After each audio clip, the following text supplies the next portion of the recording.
Well, everybody, welcome to the lounge. I'm going to bring on Stefanos.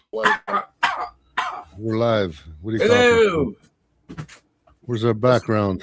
Nothing's There ready we tonight. go. There we go. That's better. Cheers. What are you drinking tonight? I got me some beers. Cheers for beers. Rum and Cheers. pineapple. You're at the wrong side again. Damn it. This way. Wrong side. Ching ching. Wrong side. That's another Hashem moment. Oh, look. We got Jason Warwick. Jesus. So, Anyways, just a reminder for tomorrow. We got my good buddy, my other special guest here. And this is a Robert Land Academy uniform. We got the PEDs, Jonathan Jeffrey Alstead. Don't forget to come to the courthouse tomorrow, 10 a.m., second floor of the courthouse, 59 Church Street. And don't forget to get yourself an EV car. Not an EV, forget it. From China. And that's it. He's 10 a.m., 10 a.m. So what's with the jacket? Which jacket? This one? Yeah.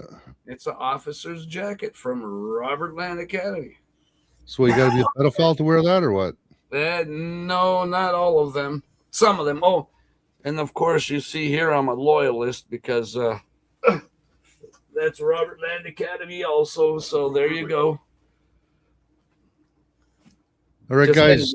Reminder, that was all. We got to share this out. You guys know how heavily we're shadow banned and such. Share this out. We're on. Hi, Mary. Mary's watching. Hi, Mary. Hello. Guess what? We're not even on Stefanos' Facebook because someone forgot to reconnect it. What? We're on. I reconnected. What are you talking about? Nope. You're messing with me. No, I don't think we're on your Facebook. Yeah, Anyways, tonight you got to share this stream out, guys. Me and Stefanos have been talking about what you're going to be hearing about for months and months and months and months, but for legal reasons, we've had to stay silent. And now we've got, now we've got the victim's mother coming on, and she's going to tell us what happened to her son. And some accusations are going to fly, I'm sure. Share this out. This happens in Niagara. I'm sure it's happening in Toronto. I'm sure it's happening in Hamilton. I'm sure it's happening all over Canada. We know it happened in the USA, Ed. There was a guy who escaped from the hospital. They thought he was crazy, but... Okay, hang on. Let's get into this properly. Guys, share this out. Otherwise, no one's going to see this. We're relying on you. We don't make any money doing this. We're just trying to bring information to the Canadian public. People need to know what's going on. And Hashem's already laughing. Mayor says it's an officer's jacket. I don't see any babies around yet. See? Even Hashem says he has to watch it from my account on Facebook. Come on. These guys are messing with me. I know it. No. I reconnected. It even said I was reconnected. They said, congratulations. Well, all I know is when I came on tonight, it said you're not on. Well, maybe it's something you said. Anyways, do you want to introduce our next guest? What can you give us? Tell us about her background, what she's been through or where she's from. And well, this is Shelley Joel. And, oh, God, I hope I got that right. And so her son was reported missing and then suddenly found passed away, floating in the Niagara River, apparently, or allegedly. And there's been several lawsuits that have come to the forefront now against the Niagara Regional Police, Public Health, the Coroner's Office, etc., etc. We'll let Shelley do that, and we can bring her on whenever you're ready. Shelley, we're going to bring you in. Give me a thumbs up if you're ready. No thumbs up. Maybe she can't hear me. I hope she can hear us. How's it going? Welcome to the lounge.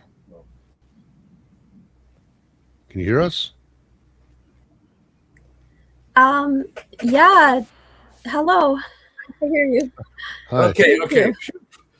I was having a heart attack there for a second. I was getting ready to get the a cord and cut the end and give myself the old homemade defibrillator shock there for a second.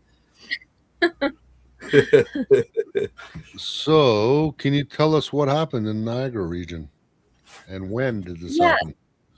Yeah, this happened in September of 2023. And my son's name is Joel Edward Mills. And he was reported by me missing on September the 7th because his father said that like at that point in time, Joel was staying with his father because he was there for the some periods of time, because sometimes he was with me and sometimes he was with his dad. He was 31 years old. And so his father called me and said that he didn't come home, which was very unusual. And I was quite concerned because Joel would never not, tell us if he was going somewhere for any length of time. And so I called the police on September the 7th and told them that he didn't come home to his, where his dad lived in Niagara. I don't live in Niagara, so I live a couple hours away. So I asked them to search for him, and that I was concerned because ahead of this, Joel had been in a hospital. Unfortunately, he was held under a Form 1 before he was priorly missing. So he was in the St. Catharines Hospital from July the 29th till August the 15th. And during that time, they held Joel against his will under a Form 1. And Joel had never had any history of mental illness. He had never been medicated. And it was really unusual that he was apprehended. So his dad called me and told me that he was in the hospital for acting strange. And at that point... Hang on one second. Stefanos, don't walk away. What is a Form 1 and why should we care? Usually Form Form 1. 1s. Oh, go ahead, Shelley. Go ahead. No, you can tell him. That's okay. No. Go ahead. We got you on. I'm going to make you do the work tonight. Okay. A Form 1 is when you're held involuntarily against your will because they feel that they need to hold you for some particular reason, that you might be a harm to yourself or to other people. So he was held against his will under a Form 1. And during that time, I've read Hang the on. hospital. Okay, sorry. Go ahead. Who decides whether you're a threat to yourself? That was actually the police that put him under a Form 1. They took him to the hospital instead of anywhere else. They drove Joel to the psych ward in St. Catharines. Okay, Stefanos, how does the Form 1 happen? So any cop can say, hey, I think you're a threat to yourself or endanger yourself, and they lock me up? Yeah, if you're a threat to yourself or to the public. So let's say Ed said to me, I got my gun here, I'm going to go blasting everybody. And I was like telling the police, oh, no, he's got weapons. He's saying he's going to do this. They're going to come. They can Form 1 you because you're a danger to the public at that point. And they can just pick you up. They don't require a warrant or anything. They can just take you in, take you to the hospital to give you a psychiatric evaluation. And they can hold you, I believe it's up to 90 days. Isn't that interesting? Yes. So why do we get all the Antifa Form 1? They're always threatening to kill us. Yeah, that's true. But, unfortunately, they enjoy the protection from the government, as in our politicians, because they actually hire Antifa to do these things. So there you go. So if say I was to get Formed 1 perchance, is there any way I can get out of it, or is this?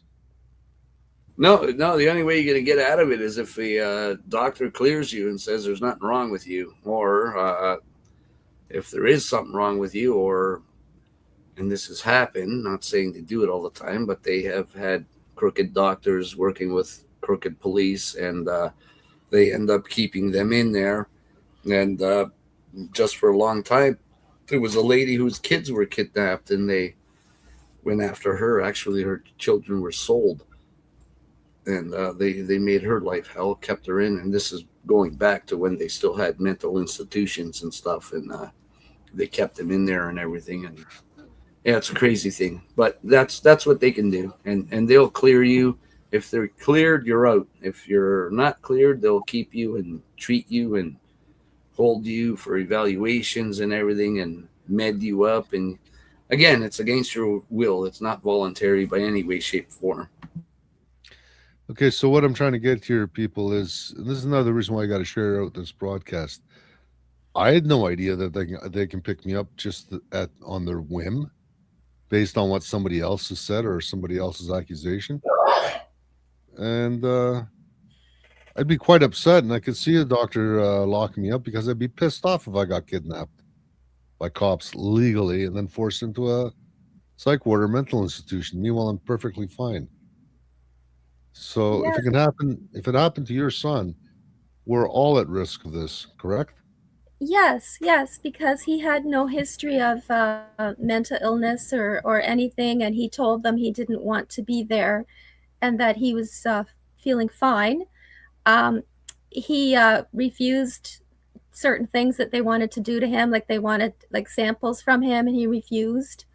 And they gave him a lot of like medication. I'm just trying to remember the name of the medication. It was called like Olazine and Hadol and lorazepam or something like that, which actually was not safe for him. Like it was a lot of medication he'd never used. And so what happened was he was healthy when he went in there, but they did a cardiogram on him and it showed poor waves. So it was abnormal, which is what happened to him because of all of those chemical restraints they put in his body. So they damaged Joel's heart. And yeah, and lorazepam can make you hallucinate too. Like Dr. Rono over here, he was on it before, and it made him hallucinate. So yeah, those things shouldn't be getting. And you know, there are medications that react differently when you combine them too, and they can have adverse effects, like pretty bad. So Yes. just so people know, remember what's that university guy that writes all the books and says, "Clean your room, damn it. Take the job, damn it." Who's that guy? Clean your room. He writes books. He's dead. He's dead now, Ed. No, I think he's still alive, isn't he? Universities. Well, we were hoping he was dead. Come on, you're ruining our time here. Sheesh. Anyways, lorazepam is a type of benzo something, right? And then the other one was called like HAIDOL, Hydol or something like that. And yeah, so his heart was damaged. I actually have the radiograph here because I have all of the reports of Joel. And yeah, we'll leave those things out because that's evidence for your court, so we won't bother with that stuff. But you know, let's just try to stick to what your pleadings are and your statement of claim.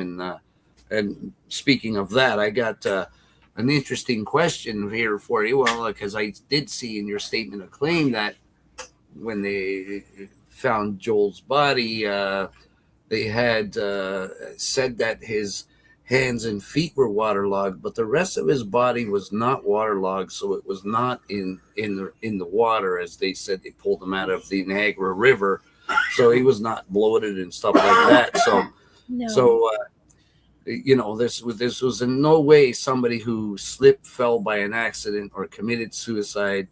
It's more like his hands and feet. To me, I can draw conclusions. And remember, these are all just allegations. Nothing's been proven in the courts. But, you know, this is, if you're in a river for an amount of time, your whole body's going to be, it's not just going to be your hands and feet. That's just the point I want to lay out. So it was no suicide, that's for sure. No. So it was Jordan Peterson that was fighting, had a benzo, had developed a benzo addiction or something, and then dependency, and he was fighting an addiction. So Jordan Peterson, the guy that writes books, says, "You gotta clean your room." Remember that guy? He got addicted to benzos, and he had a hard time coming off them. Oh, wow. So sure, they say, "Oh yeah, it'll help you sleep," but what else will it do? Yeah, and Mary says that the lorazepam were like sleeping pills, and they do know that sleeping pills were causing people to commit suicide and have suicidal thoughts and stuff. So, is there really a mental health issue here, or is this mental health issue induced by the drugs that they're giving these people? That's a good point. Yeah, I could see that. Because Joel had no history of mental illness and he'd never been medicated ever. So I don't really understand why they would do that to him. He didn't want them, and he told them his rights. He actually was a law clerk. Where he studied law, so he knew his rights. And that's what he said. The police brought me here, and I don't need this medication. I don't want this, and I'd like to go home, but they didn't allow him to. So was it ever disclosed who had formed the one and what the reasons that, okay, they can say he was a danger to himself or whatever, but did they have any evidence or proof anywhere, or have they submitted anything like that? And I don't want you to go into details, just a yes or no. No. Yeah. So, okay. Interesting. Very interesting.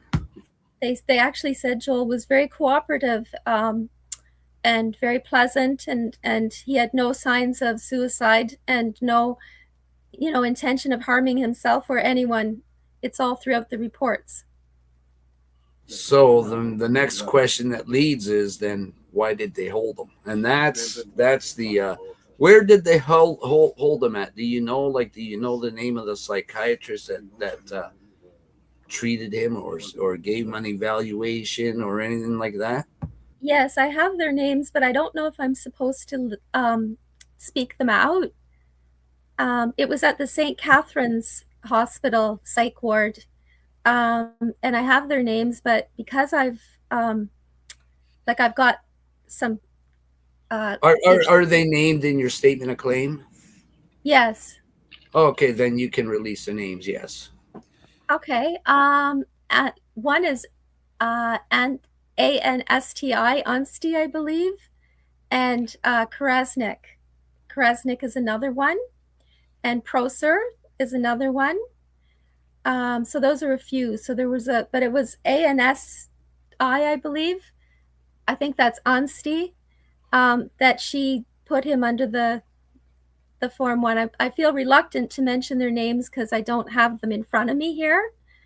Yeah, that's all right. Best your ability. If they're named, like I said, the statement of claims are public knowledge. So if they're named in there, you can name them here. And again, like I said, these are just allegations. Either of the pleadings in the statement of claims, so nothing's been proven yet in the courts. But like we're saying, this is just information and knowledge. We're putting it out there.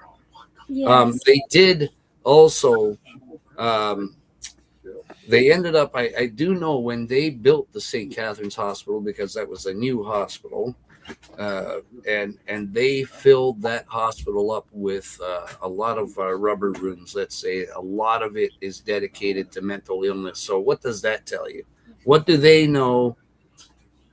Was this planned ahead of time? Are they going to use this kind of stuff against anybody that poses for whatever reason?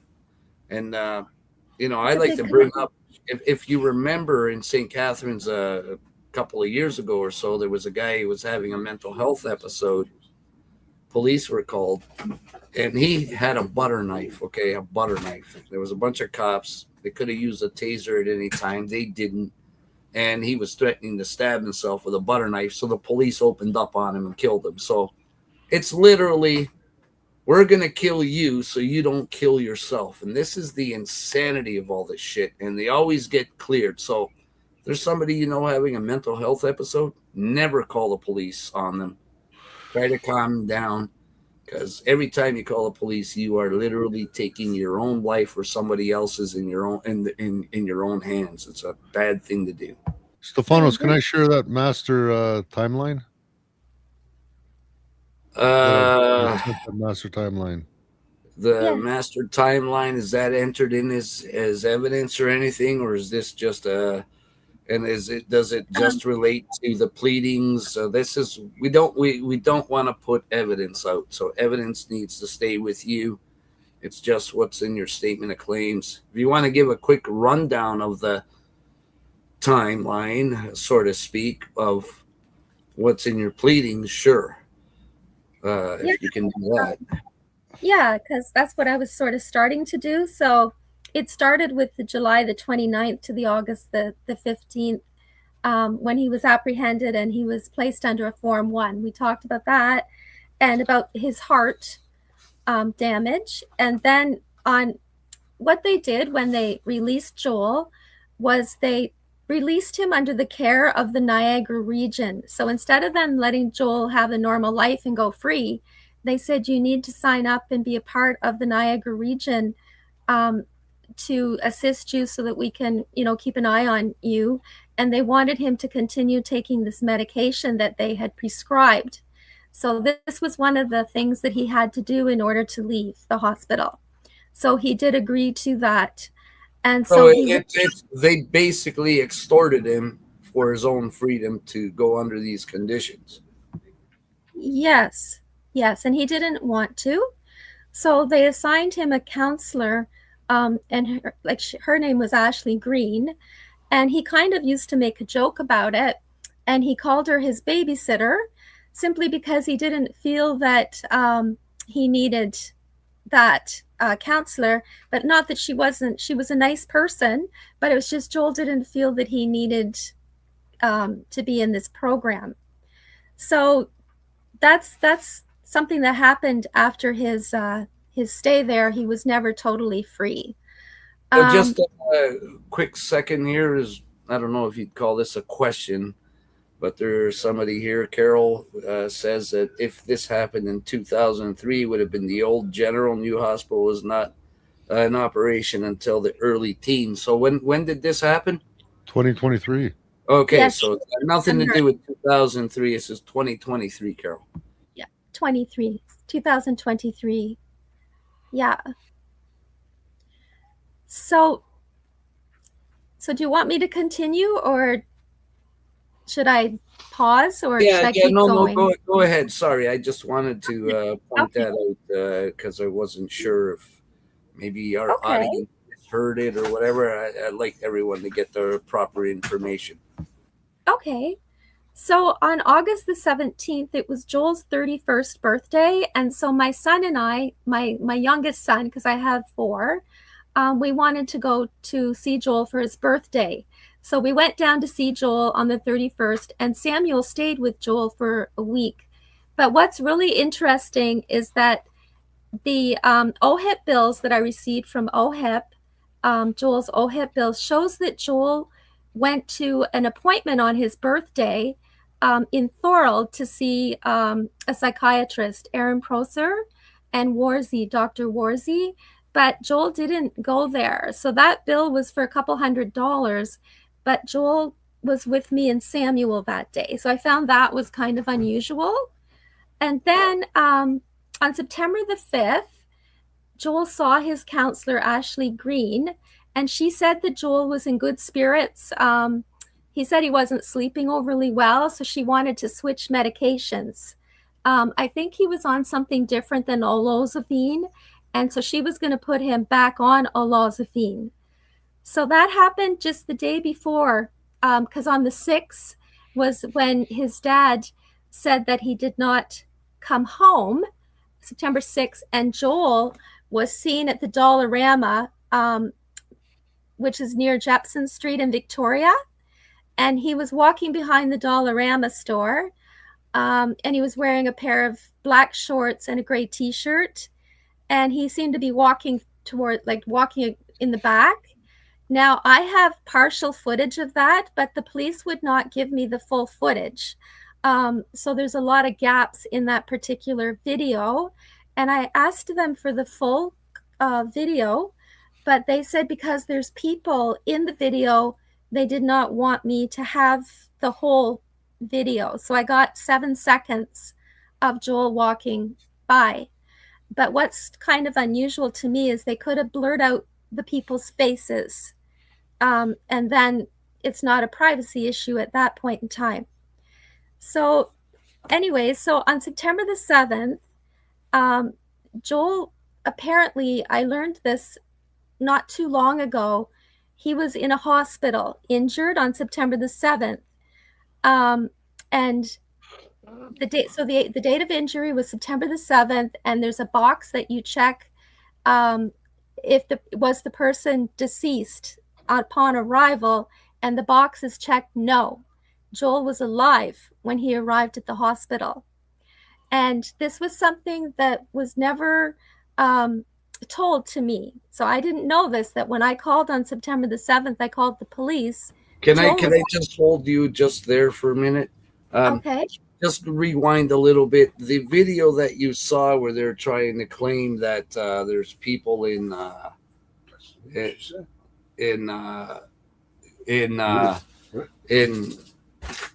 video. What was this video? Where was this video taken? Like, was it on the street or behind the Dollarama, like right behind the store? Yeah.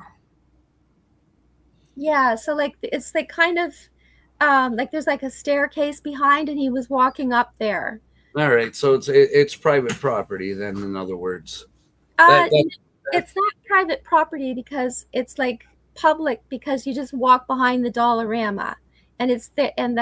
Is that the street, like a sidewalk there, or it's like a parking lot, and there's a car in the video. You can see a car driving by Joel, like just before Joel comes out, a black car drives to the back, and Right. then you see Joel walking. right? Yeah. All right. So that would be private property, unfortunately. So that's why they would do that, because if it's just open to the public, so it's not public property, it's private property. If it was like on a sidewalk or something, they wouldn't be able to use that excuse. If it was like from a street camera or something, It's from the Dollarama camera. yeah. So it would be private property. That's the problem with that, and that's why they blacked it out. Yeah, not sure. Right, go. Yeah. So that happened, and then on the 7th, he was in a hospital injured, and also there was a with the OHIP bill, because I asked for all Joel's OHIP records. It shows that Joel had an outpatient appointment with a Dr. Warzy, and that's the same day. So all this happened on September the 7th. And also, his father has told my daughter, Joel's sister, that he actually beat Joel on September the 7th. And so that's why Joel's head is totally beaten and his teeth. And we have again, I just got to hold you there. That's all in your pleadings, or is yes. No, it's all in my claims. Yeah. All right. Okay. Yeah. All right. Yeah. Just make sure you're not disclosing evidence. That's all. No, it's all in the claims. And so that happened all on September the 7th. So that's a very crucial day. And then on September the 8th, there's no nothing. I don't have any information on September the 8th. So then on September the 9th, I went to help search for Joel, me and my children, and we were looking for him. And when we were in Jim's apartment, we saw all of Joel's belongings are there, like his wallet and his watch and his Bible that he really liked, and his clothing in a laundry pile were all there. And so I thought that was really, really strange that everything Joel had was there. And Kim, no, this happened in Niagara Falls. Yes. Yeah. So also on September the 9th, we stayed the night because we were going to keep looking for him. and my sons were there. My youngest and my second born were out looking for Joel, and they saw this police presence like over by the travel lodge, and there were a lot of like there was ambulances there, and police like body vans and that kind of thing. And there was like a tripod. People were looking over the side because this was on Hiram and River Road. So I don't know if you're familiar with Niagara Falls, but that's where this happened. And so my sons asked the police, we're looking for my brother. Is it possible that he could be this person that you have found? And they just told my boys that they know about him, but they didn't say that that was him.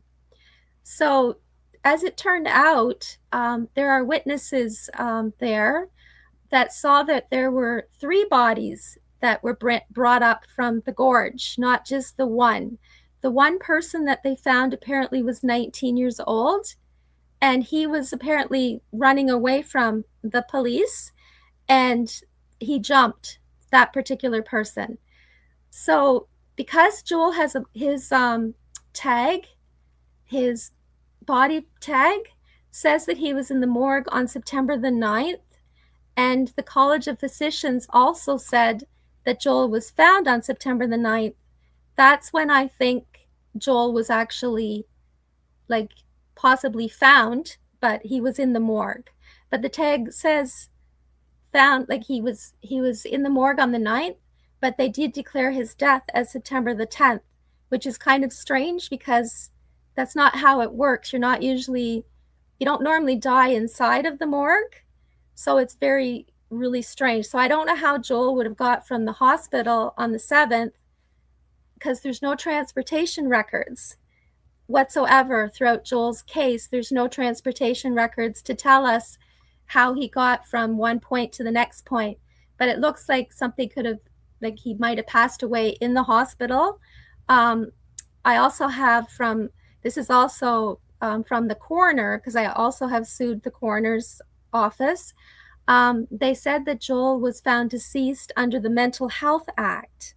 So he actually died in the care of the Mental Health Act, which I would think would be in St. Catharines.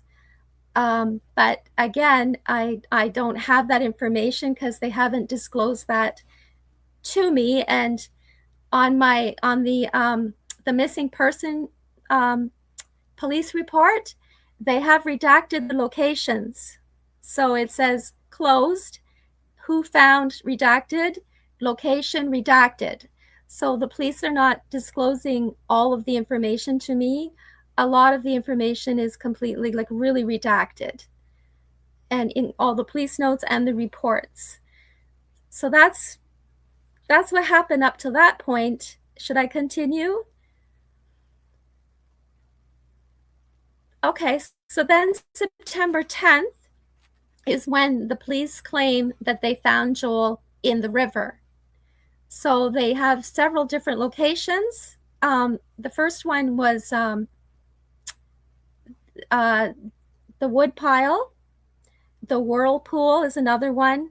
And then there was one at the Glen Erin Conservation Area, which was the very first one in the report, which is actually on land. That's not in the river.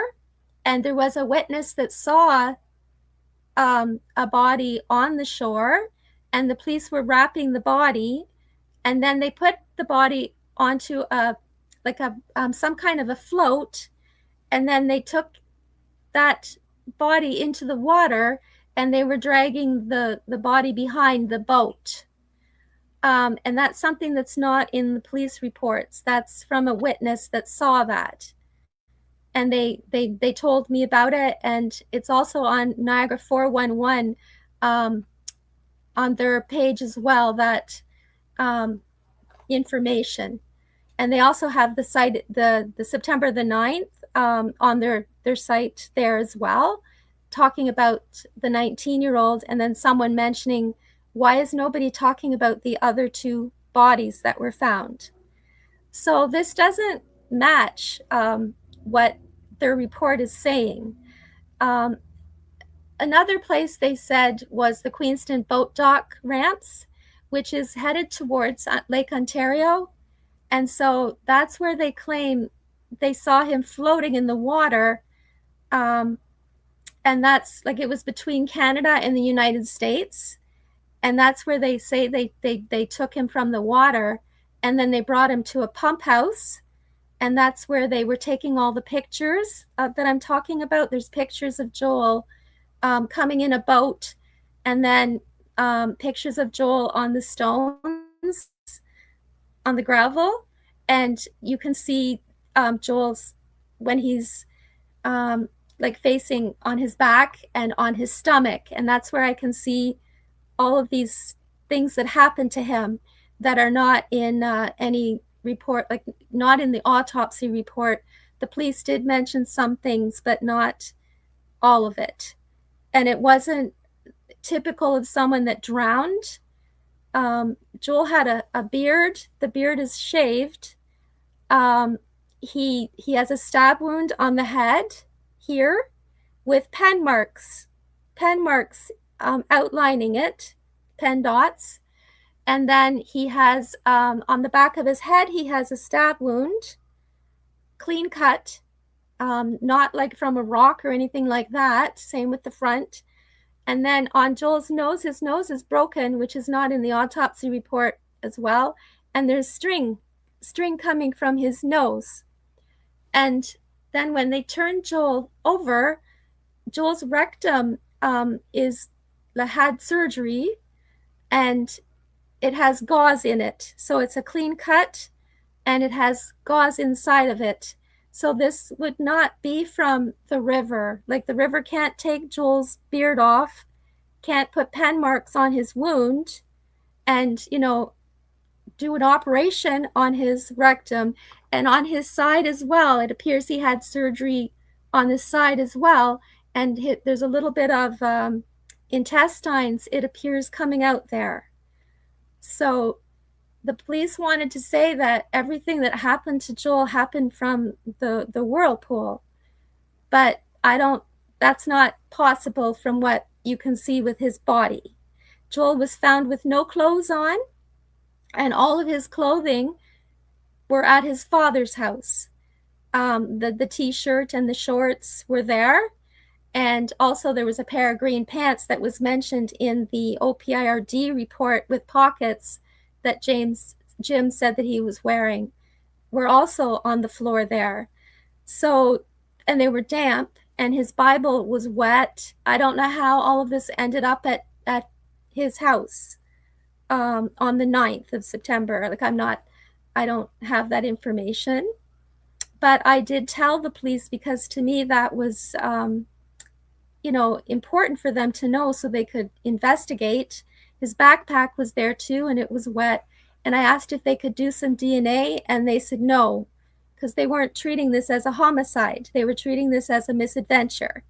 And I asked why, and they don't have any explanation as to why. So then on the 11th of September, I didn't know this, but they announced publicly that Joel was found dead in Niagara Falls. So on September the 11th, they publicly announced that they found Joel dead. And then on, I got information from Facebook. Someone messaged saying they saw that someone was found in the water, and they saw that I was looking for my son because they saw the posters hung up all over the place, and they wondered if it could be my son that was in the water. So I called the detective, and I asked if I could identify the person in the water, not thinking it was my son, because I was searching for him, thinking he wouldn't be in the water. And she said that she thought about it, and she asked the coroner and the chief, and they said that no, they can't show public bodies, even though my son was already announced to the public before me that he was dead. They didn't let me know. That they didn't tell me. They told everyone except me, and would not allow me to identify the person. And then on the 12th of September, there was a CT scan done of Joel, and I learned this later when I asked for all of the information. And in the CT scan, it shows that Joel's missing like organs from his body. And so the autopsy that they did do, like the police report says they did not do an autopsy, but they apparently did do an autopsy on September the 13th, which is the day after the CT scan. So for Joel's organs to have been removed ahead of time, again, the water cannot remove people's organs. That's not possible. So that's a total mystery as to why Joel's organs are not in that CT scan. That same day, there was a prescription faxed to Joel from Dr. Prosser and Ashley Green. They were the workers that he was assigned to after he was released from the hospital. They faxed Joel that prescription, but they knew, like Ashley knew that Joel was missing because we had called her. So that was very strange as well, that happened. But before all this happened, we have Joel's Mortag listed him as being in the morgue on September 9th. Mm-hmm. Yes. Yeah, and there were bodies and there were bodies found on September the 9th. And I think that Joel was one of them, but how he got into that area, I wouldn't know. Like, how could he go from the hospital into the morgue? Like, do you know what I mean? Like, who would have taken him there, and why is there no transportation records? Like, there should be, like, Liberty Body Removal. They're in the police reports as being the people that transported him to Toronto, but they're denying that. Like, they're saying that they didn't transport Joel. They have no Joel Mills listed on their call sheet. But then it could be because Joel was listed as unidentified, correct? So that could be, but really I think they did, simply because they were at that scene on September the 9th. Liberty Body was there, removal was there, and so was Dr. Walton, the coroner. She was there as well. And what's interesting... Hold on. So all of this is in your pleadings? Yes. Okay, all right. Yeah, everything is in my pleadings. Yeah. And at the meeting, I asked the coroner about the 19-year-old person, because I said, because you've got so many locations as to where Joel was found, I said, he's only one person. So there had to have been other bodies. And she said, no, he was the only one. And I said, well, what about the 19-year-old? And they didn't want to talk about that. And they just said there are people in that river, like daily, going into that river daily all the time. And so I don't understand. Ed, can you check your chat, the private chat, please? Sorry. Go ahead, Shelley. I didn't mean to cut you off there. Oh, okay. So so after that, on September the 13th, that's when they listed Joel's death as undetermined, and there was no water in his lungs. And like I say, he wasn't bloated. And even the detective, when I was talking about identifying Joel, she said too that he wasn't bloated, because I said I wouldn't want, was he recognizable? And she said yes. So there's a lot of things that, like, I don't understand why they held Joel from me, because I kept searching for him with them. Like, they pretended he was still missing and allowed me to. We hired a private detective to help us find him, because we weren't told Joel was found like everyone else was. And Joel's dad told that detective that Joel was already gone, that he was only hiring him for my benefit, because I wanted to find him, and even though Joel was already gone. So he said, wrap this up quickly, because we don't want to pay for this. Like, I just wanted to do this for his mother, which is very unusual. And that's what the detective felt as well, is that you don't normally do that when you're a father, and normally you want to find your son.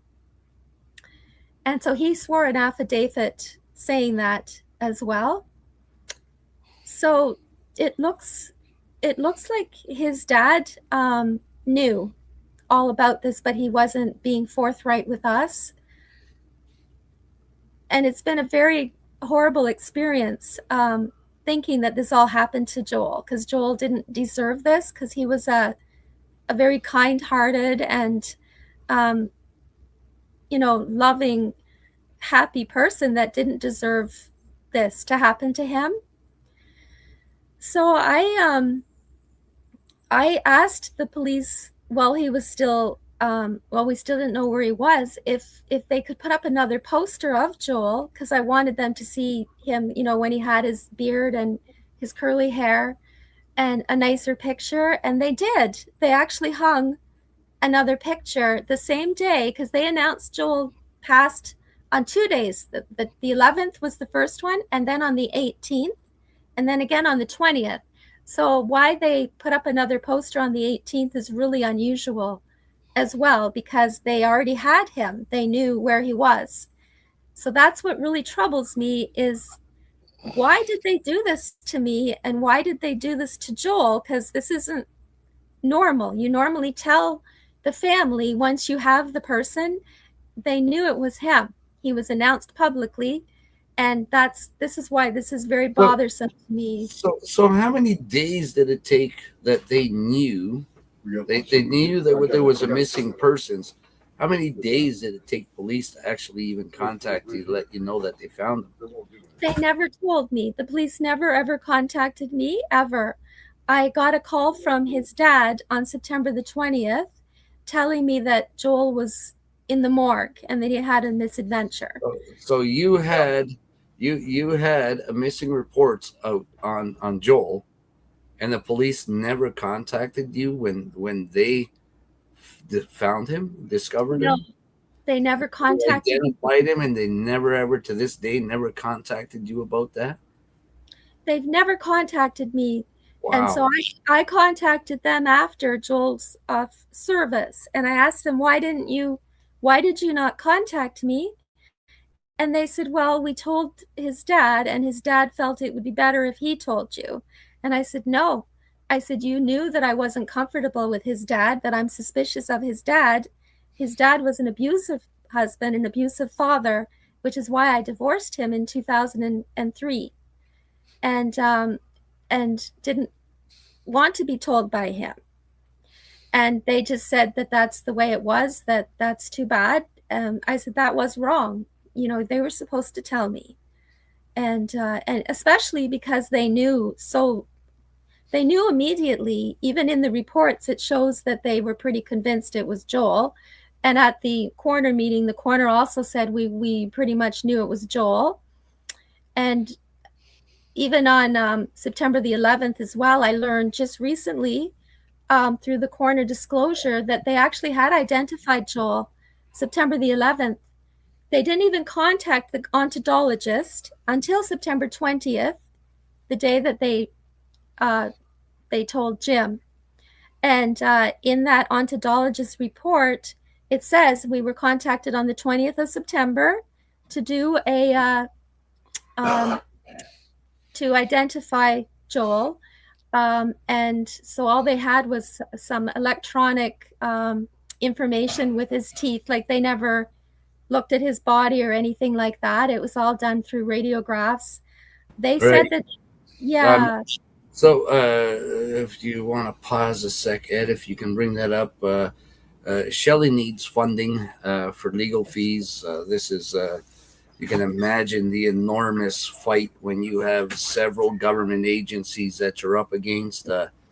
She's not retained any legal yet. It's just not been possible. And we need to get some funding up there for her so she can be properly represented. There's a lot of things going on. I won't disclose what, but I have attended a hearing. And what I heard and picked out right away, there's things that should not be going on. that are going on. So this is the GoFundMe. If you can make a donation, and this is one of the things that we want everyone to share this out. We need this to go out everywhere because of the fact that um, this is going to be an expensive fight and an uphill fight, and you're up against a lot of power, a lot of authority, uh, and a lot of things are just not adding up to everything. So if we can get some donations there to help Shelly out. She's in a real tough bind, and she's got some court dates fast approaching. And yeah, there's a lot of things that are not quite proper from my knowledge and from what I have observed. So she really needs to get some, if you can. And I know times are tough, but no parent should ever outlive their child. That's one thing for sure. No. Thank you. I don't know, Ed, if we can pop a link chat. I don't know if it's possible or not. Yeah, I can. It's gotta give me a minute. Actually, you gotta post it in there again, Stefanos. Got a what? Actually, let me find it a different way. All right. Yeah. And by the way, I did reconnect my Facebook, and so I guess Facebook is shadow banning the hell out of me. So this is why it hasn't come up. I just checked, and my Facebook is connected. So this is a problem going on, big time. Really, eh? Wow. Yeah. So they're not letting you show. They're not things? letting Like, me restream this onto my Facebook, so Facebook's not letting me go live. So I haven't gotten any strikes or anything, so this is just straight up shadow banning. Facebook does not like what we do, and that's because we bring you the truth backed with fact, as you're seeing here tonight and every other show that we've done. yeah. Yeah. Wow. That's not good.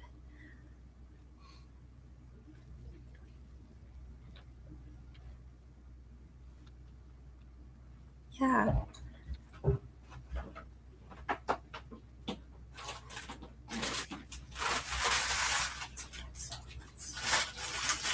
Yeah. So thank you for sharing my GoFundMe page.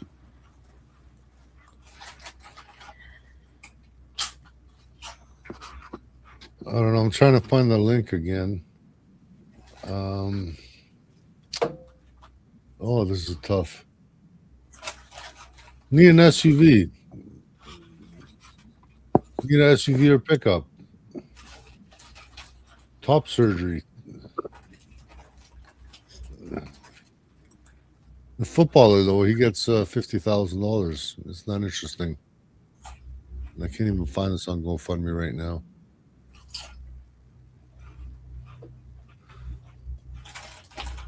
Justice for Joel Edward Mills.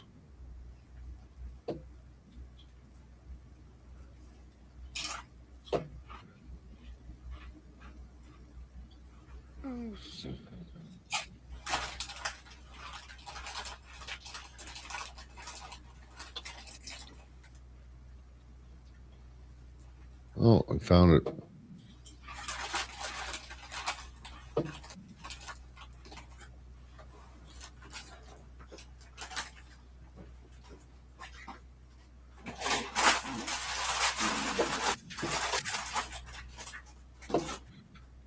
Stefanos is still there?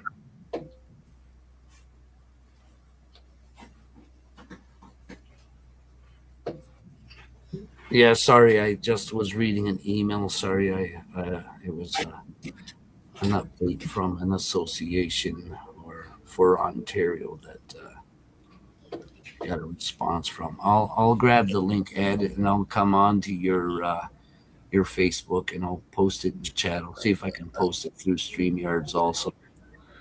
Actually, I just put it up into my Facebook. Oh, okay. And I'll put this on the banner.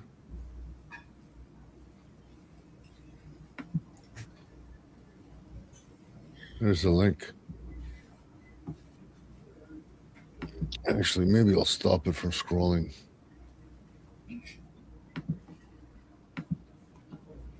Sorry, Shelly, I didn't mean to cut you off there. I just want to get that out for you. I'll give you a hand. Thank Carol you for Carol Weir's put it up there in the chat, so I see that. I see you put it up on your YouTube, so this is in the chat. I'm assuming it's from your Facebook since mine can't go live for some unknown reason by fascist.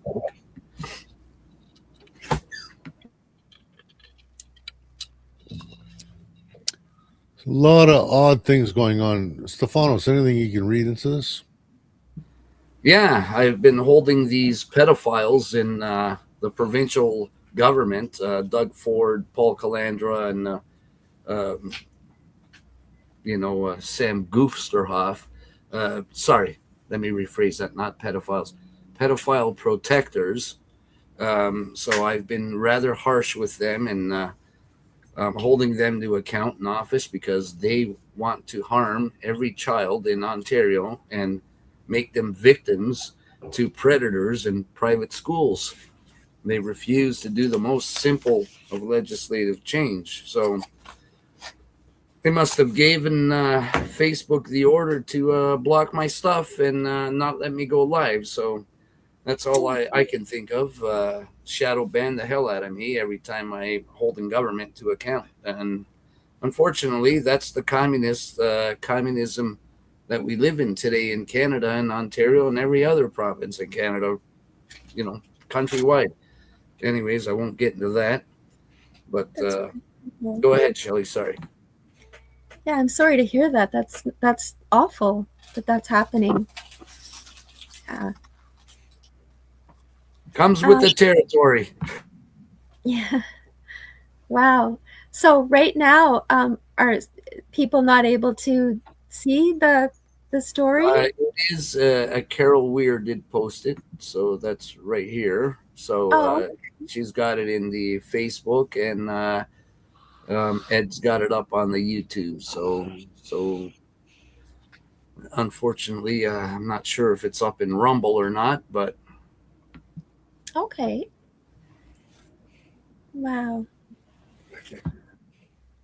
Yeah. So it's not in the Rumble, but it'll show up if someone's watching on Rumble. If you guys can just type in, you go to GoFundMe and you just type in "Justice for Joel Edward Mills," and this fundraiser will come up.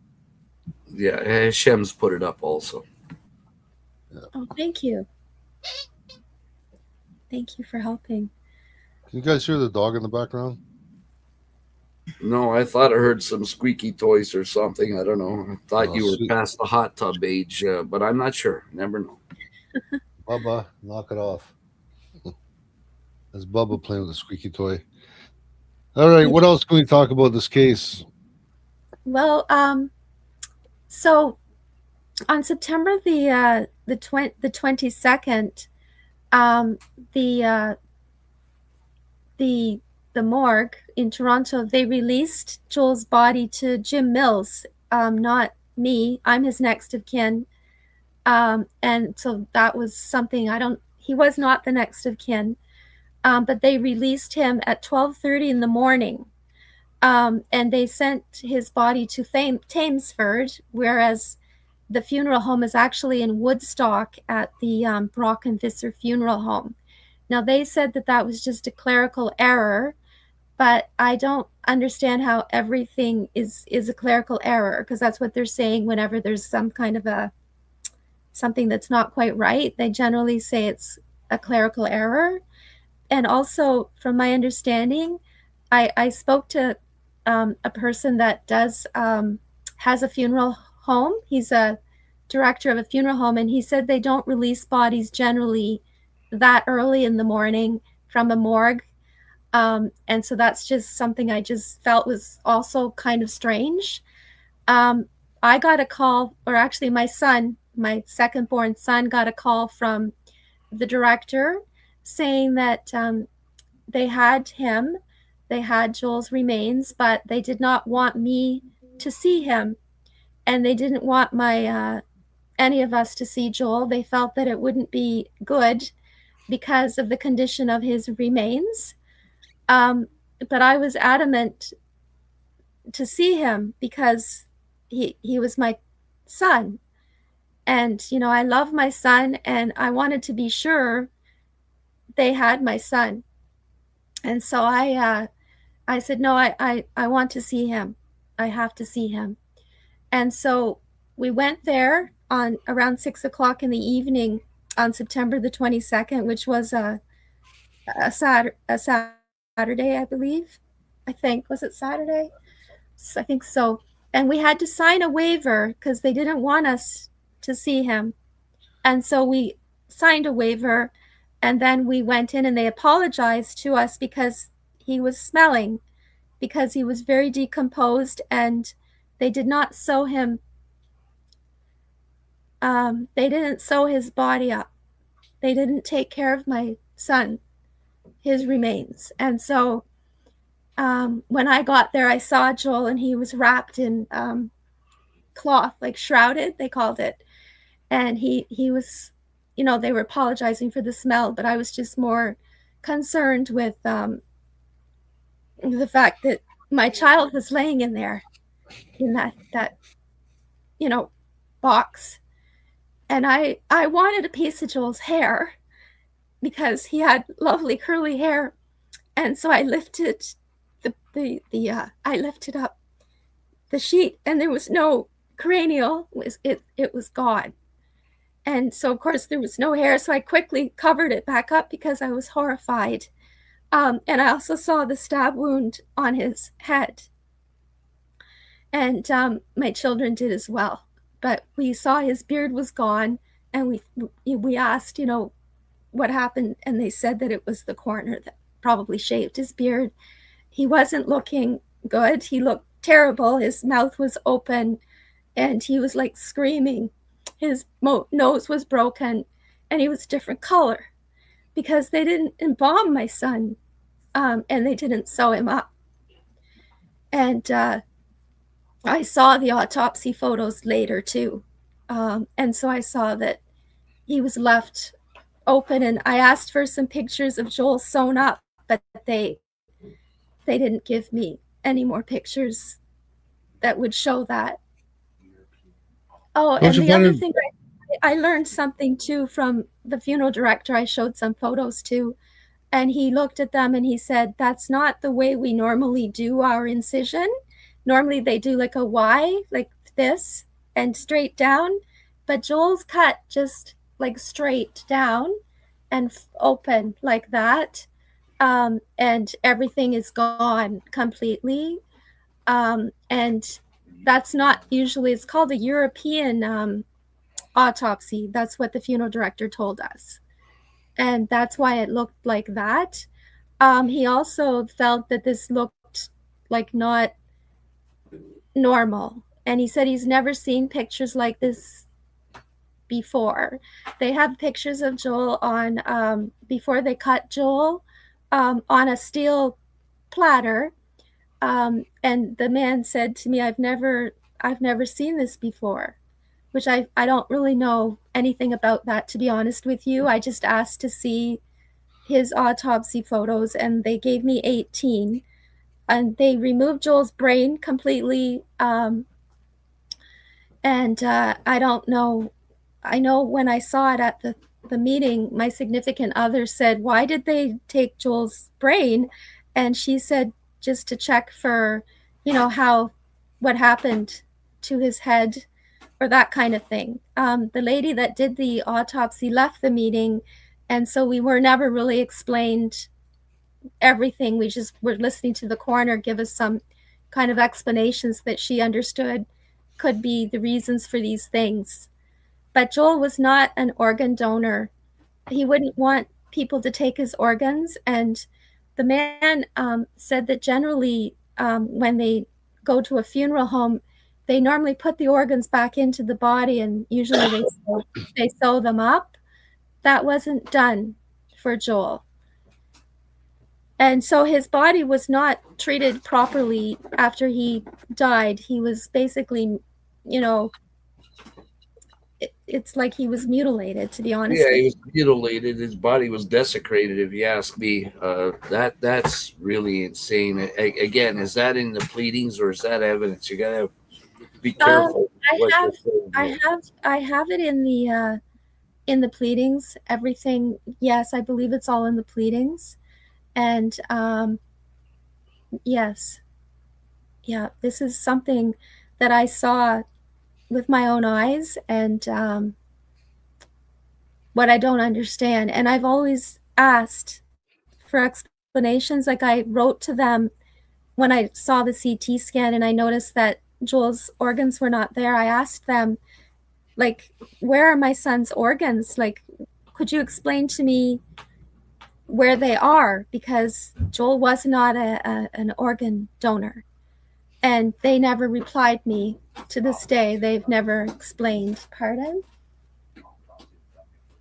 Yeah, because see, the autopsy was done after the CT scan. It was a pre-scan, and they're not even recognizing this. They're saying they weighed the organs and they wrote down in their handwriting the weights of these organs, but that had to have been done before that CT scan, because in the CT scan those aren't there, those organs. And that's what's explaining. I think that's why Joel was held away from me for so very long. And they didn't want me to know because they were doing something that somebody did something that they were not supposed to do. Unless And it was I'm an sorry that accident. you had to be put through all of this. This is like horrific. I'm a father myself. I can't imagine having to look at my son like that in those conditions. No, And no, they've done. it's I'm really sorry that thank what you. they've done. That's my God. It's unbelievable. Yeah, yeah. So, I was like, I still have them in my mind, and I had to go through them to understand. I wanted to have a second opinion. I still do. I asked to have an inquest. I was denied an inquest. They said that it wouldn't benefit the public at all. I don't know why.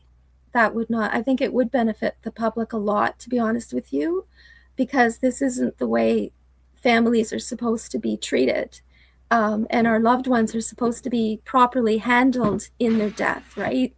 That's what you would think. You think that they care about them and they will preserve them. And they didn't for Joel. They left my son basically like to rot, as if he didn't have meaning. But he had a lot of meaning. Like, he was very important. He was my third born, and I loved him so much, and he was everything to me, and to his siblings too. They're devastated as well, and his friends and family.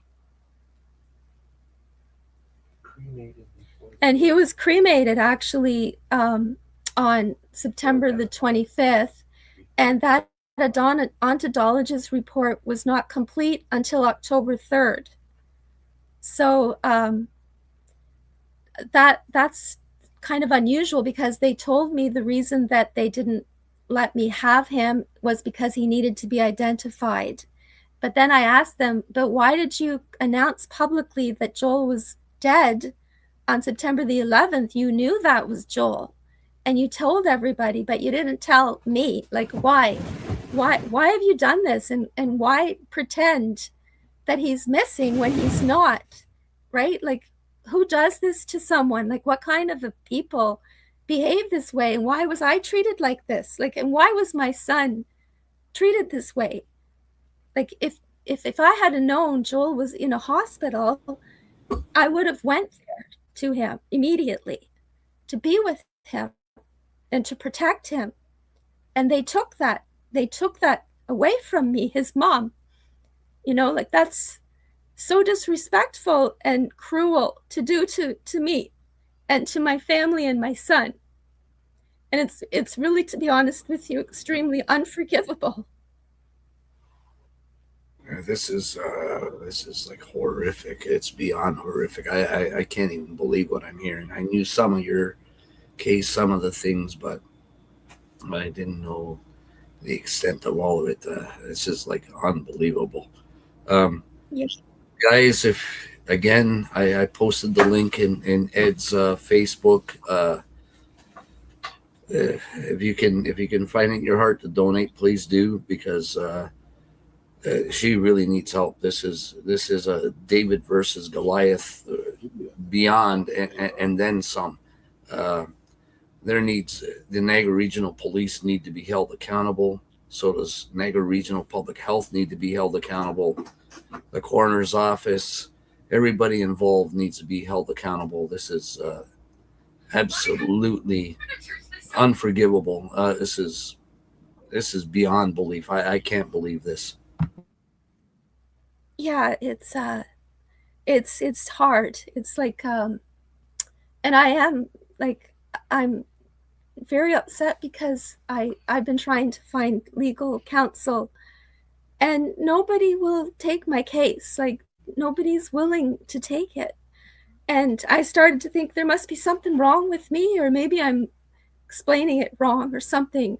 No, But it's not that nobody's willing to take your case. The problem is it takes money, and that's why nobody's going to take it. No one's going to take it for free, and especially when you have this type of government that you're going up against, and that's the problem. So this is why it's most important to get you some money so you can retain legal and bring this fight to them. You can't lay down on something like this. It's just basic principle at this point. yeah, it's yeah, because I've reached out continuously. I just talked with someone today, and they're gonna let me know. But I'm so used to just them telling me we're sorry, but we're not qualified, or there's a conflict of interest, or something or other, that they can't. And it's so scary because these are very powerful people, and and for me to fight them alone is quite challenging and nerve-wracking, and it's to the point where it's affecting me, like, emotionally, because I can't see any peace. Like, I don't feel peaceful, and I just want justice for Joel. This is what it's about, is finding out what exactly, every place he went. Like, there's things that still need to be known. Do you know what I mean? That's been hidden from me. And Oh yeah, there's I a have, lot that's not adding up that you've said here. There's a lot that's not adding up, and obviously it's not proper procedure the way things have been done. And that's another thing, people. She will need expert witnesses. So that's the other problem. Expert witnesses, you got to have the money up front. It's not something that a lawyer is going to pay and then bill you later, because any medical experts that you get on there, they need the payment right up front. So, and you're looking at around 10,000 per expert witness that you have. So this is another mountain. So there's going to be a significant amount of money. You're probably going to need around maybe 60,000 just to get off the ground, kind of deal. I think your GoFundMe is not for that much. I think you were just trying to raise a retainer, but there's going to be legal fees past that retainer. yeah, and that is a mountain. Um, yeah. So is it me, or I hear a lot of nefarious stuff?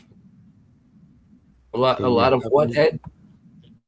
There's a lot of nefarious things going on here. There's too many questions, not enough answers. Yeah, there is. And if you would have sat in on the court case, the one court date that I sat on, you would have heard a hell of a lot more. So there's a lot of things. When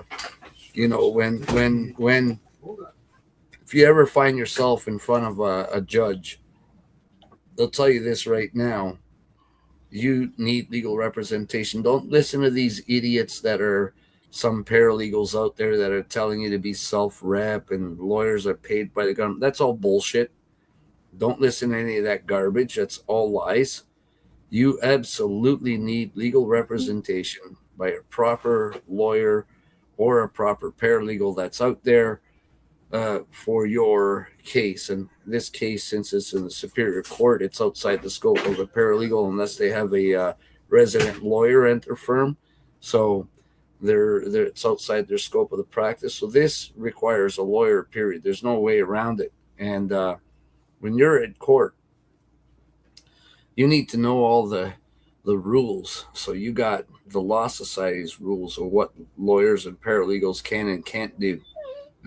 There's a lot of procedural stuff. So there's procedural bylaws also, and then there's also the Courts of Justice Act. There's the Evidence Act. There's so many acts, and if you don't know them, and I'm going to tell you right now, as a self-rep, you're not going to know squat. And Ed, we had a fine example when we brought up Jack Tuesdays that was led astray and tried to represent themselves, and they got ripped apart.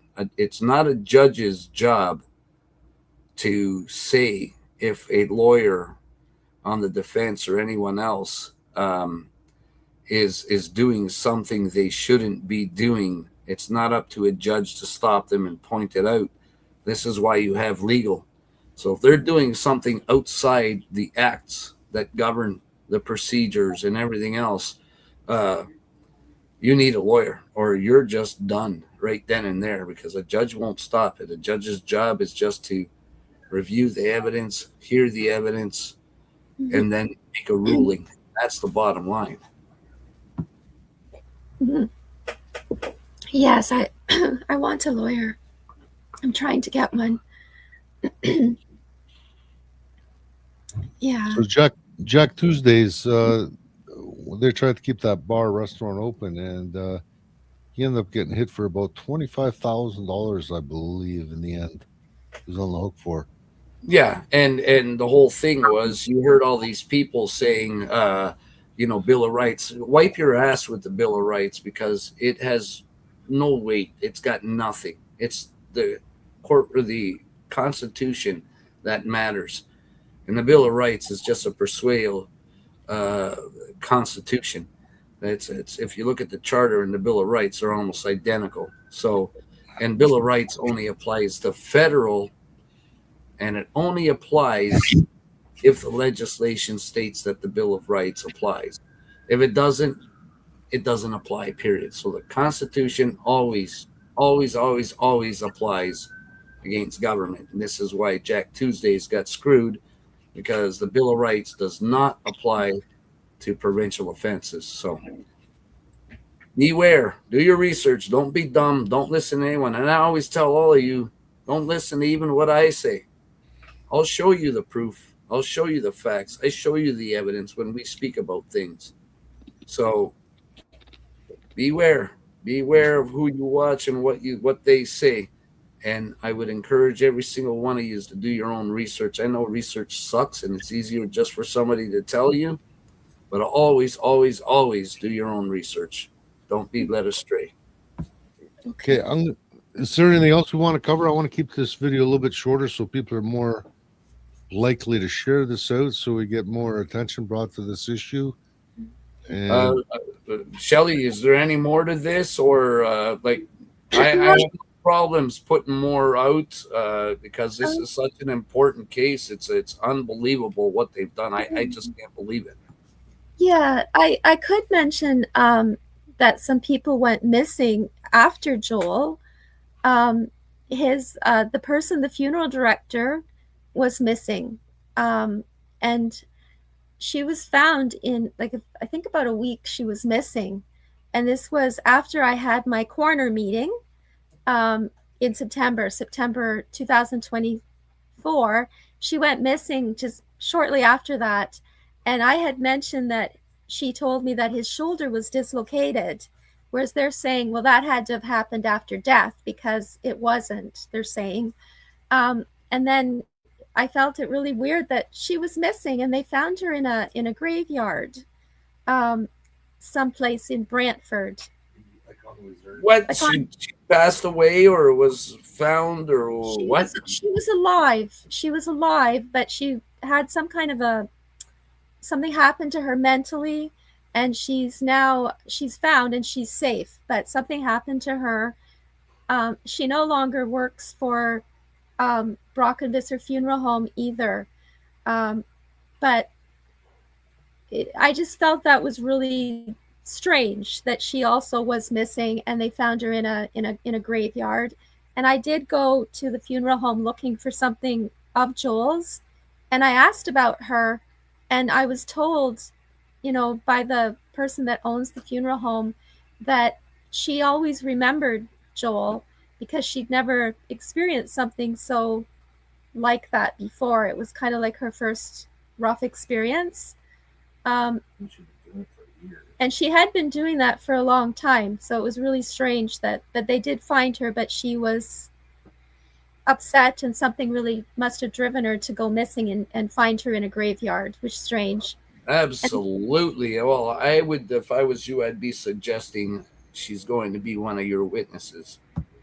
Yeah, that's a good idea. She was the funeral director. I don't want to mess up your court case here. We have to watch what we bring public. Okay. There's a lot more to this story, guys, to the facts, guys, that you don't know about. And unfortunately, because this is in front of the courts, we got to watch what we release. So it was a submission that you filed with the courts. That's the information we're putting out there right now, so that will not affect the case. Mm-hmm. It's public in the public eye now. Yes. But there's other stuff, other evidence that's going to be raised in the courtroom. Hopefully, Stefanos, will you be able to cover this? How are we going to find out what's going on in court? I can cover it, but I've heard some things have been going on where people have not been allowed to enter and watch the proceedings. I did myself get into the one, but apparently they're not being allowed to view this. Well, where are the courts being held? It may be a case where people need to start showing up in person at the courthouse, since they're not allowing people to view through Zoom. Which courthouse is this, Shelley? It's Woodstock Superior Court. Do we got an address? Do you know it off the top of your head, or? I think is it on Hunter Street? I'll just look it up. I think it's Hunter Street. We're just looking it up. And I got a feeling it's going to be a while before this goes to court, right? Oh, no, Ed, there's court proceedings coming up very shortly, actually. So there's several of them. They're all coming fast and furious. So it's not one and wait a few months. They're coming quickly, and this is why we're trying to get the money up for Shelley. This is most important. And again, we're going to ask that everybody, Hashem's got the address. It's 415 Hunter Street. Yes. Yeah. Superior Court. Yes. So we need people to start showing up. When's your next court date, Shelley? Do you know? Yes, June the 2nd with the Municipality of the Regional Niagara Police Service Board. And then, so that one's June the 2nd. And then there's one to consolidate all my claims together. And that one is for June the 12th. All right. So as you can see, these court dates are coming fast and furious. They're all close together. There's no spread amongst them. We really need to get Shelley legal representation ASAP. Share this out, everybody. Everyone, just share. Everybody watching, just share this. It's one click. It's not gonna kill you. Put that out there. At least if you can't donate, at least share it. We need to get as much attention from the public and get the public interest on this as possible. It makes a difference. And we need to get funds for Shelley so we can get her legal. This is extremely important. Um, it's just it's horrible. Like I said before, no parent should outlive their child, and in the manner that he's been treated while he was alive, and how he was treated while in death is unacceptable.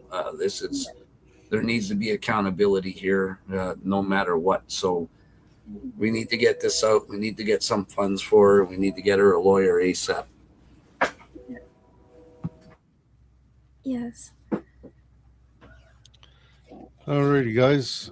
Like we said, we're getting shadow banned like crazy. We're relying on you to share this out. You can find us on YouTube.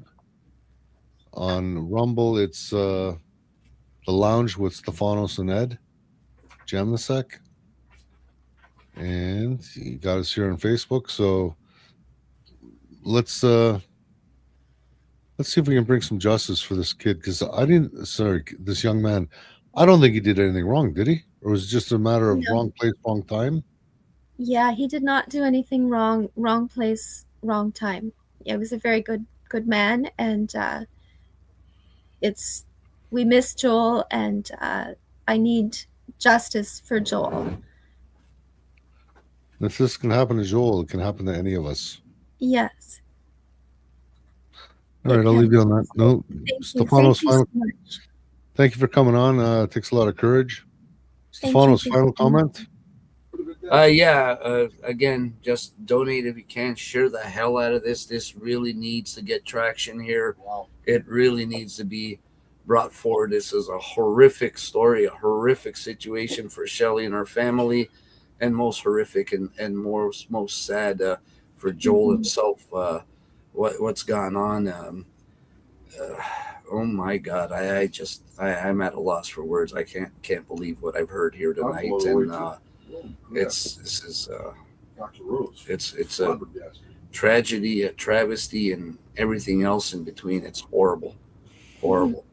Yeah. All right, guys. We'll donate if you can. Justice for Joel Edward Mills on GoFundMe. And we'll see you next Thursday. And share this out, please. Thank you.